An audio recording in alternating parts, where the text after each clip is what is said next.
ويروح يا سلام على الثلاث نقاط، يا سلام على الثلاث نقاط.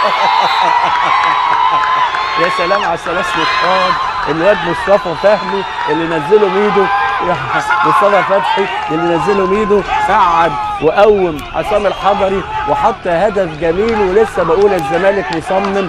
تغييرات ميدو قلبت موازين المباراه وظبطت الامور، وكان محروم من الجبهه اليمين. ايوه يا عم قوم واقعد وتمام تمام تمام. 3 الزمالك 2 وادي دجله، اللي اتلخبط بخروج صلاح الدين واتلخبط اكتر بخروج احمد ياسر. اذا وادي دجله تغييراته اضعفته.